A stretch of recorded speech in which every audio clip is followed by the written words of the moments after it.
What's up guys, Jabril here from Neo Vintage Games, and today I got another collection video for you guys. Now, this is a video that I've been really excited to do for quite a while now. The Super Nintendo finally. Now for y'all who don't know, this is actually the third entry in a series that we're doing, going over the different collections I have and the different consoles that I have. So the first one was the NES, then I went to the Genesis last week or a week before that. It's been a little bit. And now we're doing the Super Nintendo, and for y'all who don't know, I kind of break this into sections. So the first part, do a little intro, then the second part we go over the console and different ways you can play Super Nintendo games in the modern era, and then we go over the different games I have. Now, my Super Nintendo collection by no means is one of the biggest. On YouTube, you can find people with hundreds of Super Nintendo games. So I'm not trying to, do a video on a flex or anything like that. I got less than 30 here. But these are just some of my personal favorite games that I've been able to, get over the small amount of time that I've been collecting and the games that I play. So to start, we got the Super Nintendo. Now this is the console that kind of succeeded the Nintendo Entertainment System. It dropped in 1990 in Japan, 91 in America, I believe. There's two major iterations of the Super Nintendo. You got the base unit, which is this one that I have, and I'll go over the discoloration in a second.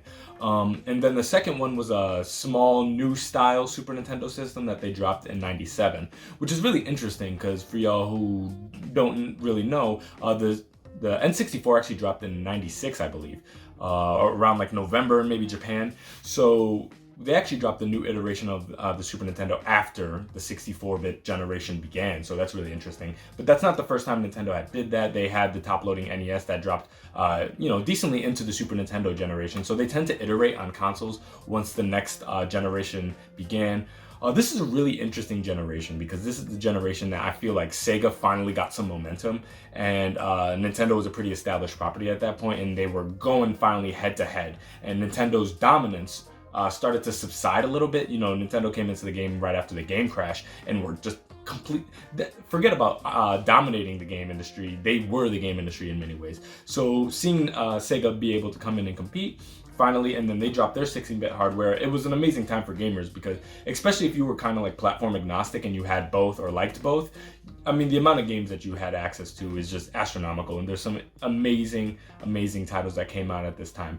Now, for y'all who see the yellow discoloration, that can happen in two ways. Either it could have came from a smoking house, which I picked this up used, so I can't speak to the actual past of the Super Nintendo, but there was also a chemical that they included in the top part of the shell of the Super Nintendo that aged over time because of chemical stuff. Again, I am by no means kind of an expert about this stuff, but from what my understanding is there was some kind of chemical that they included in the plastic of the top part, the top shell of the Super Nintendo console that made it discolor over time. So that's kind of where that came from. So you have a couple different options if you're interested in playing Super Nintendo games. The way that I play is with old-fashioned cartridges and the Superboy S. Now there's 3 iterations of the Superboy, I believe, not counting the black and gold variation that they dropped. This is a Hyperkin product. It's basically a way that you can play your Super Nintendo games on the go, much like the Retro Champ NES console, but I think the Superboy is much better. They have the original Superboy, then they dropped the Superboy S, where you can play with the aspect ratio, and they improved the form factor a little bit. The cool thing is it does have controller ports in it too, so you can play it like that and hook it up to the TV. And then they dropped the Superboy SFC. Both of them are compatible with Super Nintendo games, but they also play Super Famicom games too. And the SFC variation, I think, actually I know the main difference is this one doesn't play with the aspect ratio and the SFC does. But yeah, so I have the middle version of it, and that's personally how I play my Super Nintendo games all the time. Sometimes I'll get the actual console itself and hook it up to the TV, but it's a lot more work. So sometimes if I just pick up a game or get something from a friend or whatever, and something's added to the collection, I want to test it or play it real quick, load it up into the Superboy and play it like that. Of course, you have the traditional console. They are not that expensive, not that hard to get, so I can pretty easily say that if you go to most retro game stores, they'll have a Super Nintendo reasonably priced for you. So and again, depending on the quality of the console, where you're getting it, who's selling it, the price can range. I've seen Super Nintendos as cheap as $30, especially if you don't need all the cables that come with it and no games and no controllers, you just want the console itself. I mean, yeah, you can get it for like $20 or something like that. But typically it's gonna run you from anywhere from $40 to $60, generally speaking. You got the Super Nintendo Mini. that Nintendo dropped not too long ago, and this has prepackaged games in it. I went over the NES Classic console that they dropped. So the Super Nintendo Classic basically follows that same idea. Nintendo's kind of greatest hits they included. This has one of the best collections of classic retro games out of any of these mini consoles that have dropped. So I'm a big fan of this. And if you can hunt down one of these consoles, I think it's well worth your time, especially if you like 16-bit era games. So those are the three main ways that I play. I mean, of course, there's like emulation if you're interested in that particular side. But if you're talking about like, up and up legitimate types of way to play Super Nintendo games, that's kind of the three main ways you could do it. You could do traditional, you could do with a emulation device, like something from Hyperkin, or like they have the Retron series that you could play through that, or you got the NES Mini, or sorry, the Super Nintendo Mini or Classic console. There are options on the Switch to play. They have a subscription service that you can play on there, and they have a set of games that they've released there. It's drip fed, new releases, much like the NES collection there. They've only released, I think, like 2 with like Super Twinbee or something like that. So they haven't dropped a lot of new titles on there. So that is an option if you're interested in. It's not the best option. Also, if you want to get older consoles, I believe the Wii U and specifically the 3DS have a decent collection of like virtual console games that you can purchase if you would like to play it like that. So there's a lot of ways to play it. Now we can get into the controller. Now this is the SNES gamepad. Specifically, I actually grabbed the one that came with the Super Nintendo Classic, just because it's high quality, clean look, but it keeps the same form factor. This is one of my favorite controllers of all time. Introduced the 4-button setup, so you have the X, Y, and the AB. If you don't know about the NES console that only had A, B, and then the direction pad. This also introduced the R and L buttons, which is revolutionary for the time, especially. The actual Genesis wasn't doing that, so a lot of big shout out to Super Nintendo for innovating on that front. So yeah, that is the controller. So for you guys who didn't know, this is kind of how a Super Nintendo box came.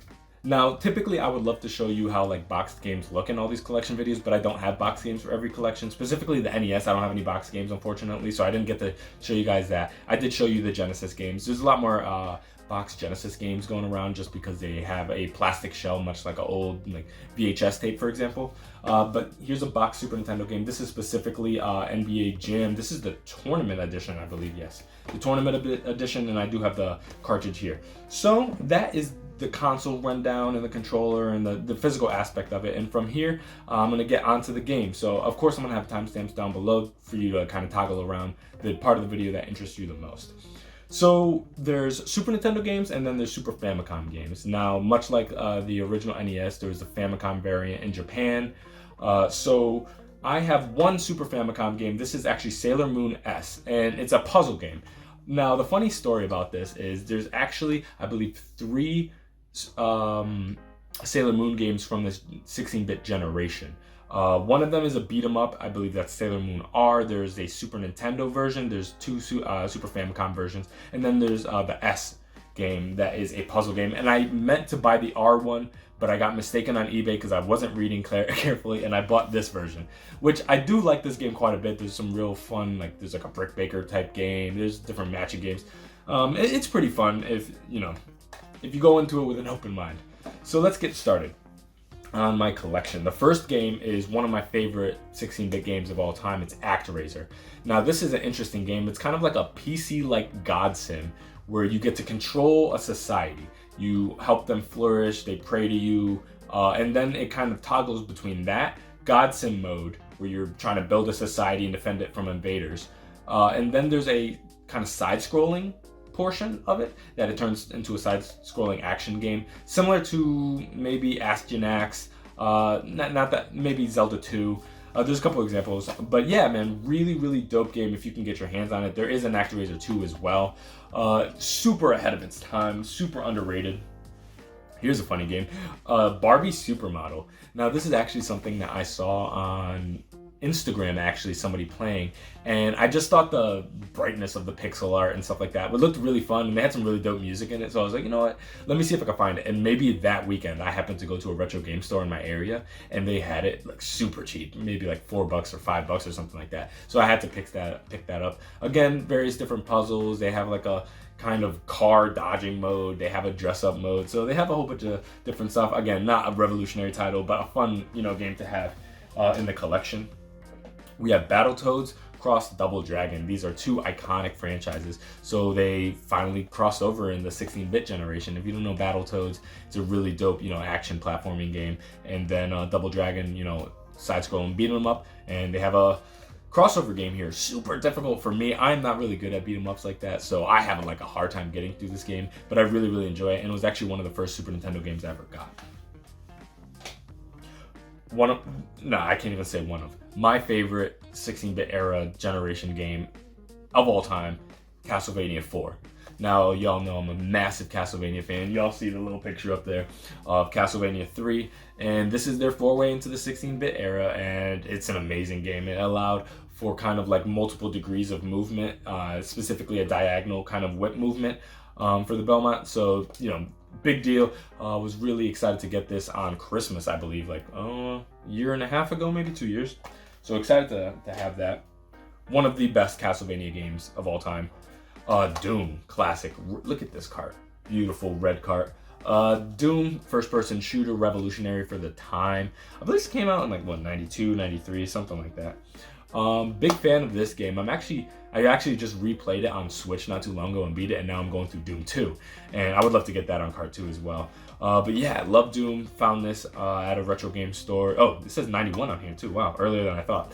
But a fantastic game, aged amazingly. If you are into that kind of like Doom, Quake, Wolfenstein era first-person shooter, those early ones, I mean, Doom is just fantastic, and it's held up amazingly. And obviously, with Doom Eternal coming out, still a franchise that holds, great deal of relevance in the game industry. We have FZero, one of Nintendo first-party best games of this generation. It holds up amazingly. A lot of older racing games don't really hold up that well, especially from this generation. But hey, man, this one holds up amazingly. It has this awesome processor that just runs it at light speed. It's a beautiful game. Amazing environments, different car designs, a little bit of customizability, and franchise, unfortunately, that I wish they still tapped into. They don't really touch F-Zero very much, other than kind of having games that are similar to it on the console by indie devs, and then they have Captain Falcon and Smash. So in some degree, he's still a present factor, but unfortunately, I mean, they pretty much tapped into everything else. Kirby's still going, Star Fox is still going, but for some reason, F-Zero, not a new title. And there was a lot of rumors for a long time that a Switch F-Zero game in some capacity was coming, but nothing yet. So we're still waiting on that, Nintendo. But yeah, the original F-Zero, fantastic racing game. Next one is a newer game that I got. It's the Jungle Book. Now, all y'all know, during this generation between the Genesis and the Super Nintendo, Disney had some amazing platformers, well-crafted, amazing, beautiful games. And this is, no exception. I'm really excited to get this. I got this through Retro Games Monthly, if I'm not mistaken. And I was really excited to have this. I'm no longer really putting a lot of work into collecting for the Super Nintendo just because I'm focusing on the Genesis right now. So my Super Nintendo collection hasn't grown much for quite a while. But this was one of the last games that I got, and I'm really excited to have that. So yeah, if you're looking for a good kind of like mascot platformer for this era, Jungle Book is a great game for you to have. One of the best fighters on the console, Killer Instinct. Obviously, there's an Xbox iteration of this game, a newer version, that released a couple years back. So it's still a franchise that holds some mainstream relevance. And this is a dope game because I love when like older consoles kind of dabbled in 3D art before that really came into the forefront during, the PlayStation 1 and the N64 generation and the Saturn and stuff like that. So this is kind of like a 3D fighter. It's still 2D in terms of like the view angles, but the sprites themselves are 3D rendered, and it's just fantastic game that they've held. Brutally difficult in my opinion. It's a tough game. It's very fast, very kinetic gameplay, but an amazing game. And I mean, look at that black card. It's gorgeous. Come on. The next game we have is an absolute classic, Mega Man X. Not an expensive, not a hard game to have, but a game that I was super excited to add to my collection. Mega Man, I mean, one of the most iconic platformers of all time. And this was their kind of foray into the 16-bit generation. Obviously, Mega Man, the original series, had Mega Man 7 that came out. So that was still a living, kind of franchise going on. But then they kind of ran this one parallel that went well into the PS2 generation. So this franchise went for quite a while. And obviously, there's still collections that come out of all these games. But this kind of, I feel like, brought Mega Man out of that 8-bit generation into a more edgy, futuristic, deeper lore kind of era of the 16-bit generation. I think they did a fantastic job, and this is one of my favorite of all the franchise. I've only really dabbled into Mega Man X 1 through 4, but yeah, 1 is my personal favorite, maybe just because I have a lot of nostalgia for it, so I'm excited to have that in my collection. Next one is Nickelodeon's Real Monsters. This is actually a show that I watched growing up, so I was really excited to add this. Haven't gotten too deep into that. I'll keep it real with you guys. I haven't played this game that much. This is something I got through Video Games Monthly as well. Amazing art in it, and I can't speak too much on to how good the game, because again, I've only played about maybe 20 minutes of it, dabbling here and there. It feels all right. Pretty kind of, par for the course for kind of a lot of action platformers for the time, but I mean, decent game. NBA Jam, one of the best sports games of this generation. If you're talking retro sports games, this is obviously my favorite for sure. And this does go along with the box that I got it in. Really excited to have this in my collection. Something that I play fairly regularly, and that's when I get the Superboy out to play it. Man, this game is just phenomenal. Everything from the kind of fast back and forth gameplay, the arcadey style of it, the voice acting, all the different various character animations and stuff like this. Game is perfect, and I would love to see them tap back into that. Hopefully, we get something new on Switch. I know they have some kind of arcadey, NBA Playgrounds or something like that, that has the spirit, I think, of NBA Jam, but it's definitely not. The next one is Samurai Shodown, another great fighter on this console. Amazing artwork. A new version of this game, also titled Samurai Shodown, kind of like the new spin on it, has come out fairly recent. So again, another living franchise. One of the best fighters on this console for sure. Amazing pixel art on this too as well. Everything, all that sword play, the blocking mechanics, everything holds up really well. And again, I'm not like a fighting game expert, so I can't go too into the metagame of it, but I think it holds up really well. The next one is Spawn. This is the second game I get on this console, right after I got the Battletoads Cross Double Dragon game, and I got this one. And this game is phenomenal. It's difficult, but it's phenomenal. For y'all who are big fans of that kind of 90s McFarlane era, especially when Spawn was killing it, and they kind of have like the Spider-Man and then the Daredevil run that McFarlane did. This game falls right into that, and I think it adapts a lot of the great themes of that show and the comics into this game. And I really, really enjoy it, and I think you should check it out if you're a big fan of Spawn in any capacity, especially with his presence now in Mortal Kombat. His name's going to be popping up a lot more, so I anticipate this game moving a couple more units. The best compilation on this console by far is Mario AllStars. It's kind of cool Super Nintendo remakes of the first 3 games. Of course, when I want to play Mario 3, I play the original, but this is a great collection. Unfortunately, I don't have the All-Stars with Super Mario World combo pack that I would love to have all 4 in it, but of course you see I have the guard on here because I gotta keep this game safe. But man, one of the best collections of all time. Probably only one up to maybe by the Wii collection that put all of them together. But some of the best platformers of all time, Nintendo first party. The best platformer of all time next, Mario World. Of course, there's the argument back and forth, which is better, Mario 3, Mario World. I think there's arguments for both. I personally am a Mario 3 guy, but you cannot go wrong with this game. I think it's also the best-selling game on this console. Also had the benefit of being a pack-in game, and those games always sell really well. Obviously, like Wii Sports numbers are all through the roof and stuff like that, because that got packed in. But hey, hell of a pack-in, one of the best pack-ins of all time. So Mario World, fantastic. It took like an existing formula and made it even better.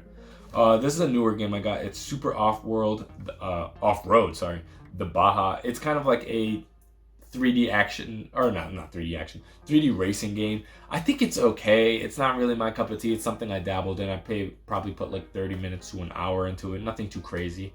I thought it was pretty fun. I beat most of it, and it's your run-of-the-mill kind of racing game of that time. And then one of my favorite games of all time, Zelda: A Link to the Past. Now, obviously, there's a lot of contention on what Zelda's is better. But if you're isolating all the 2D ones, I mean, you cannot get better than this game. It still holds up amazingly. It's accessible to be played on the Switch even, so you have more than enough options on how to play this game.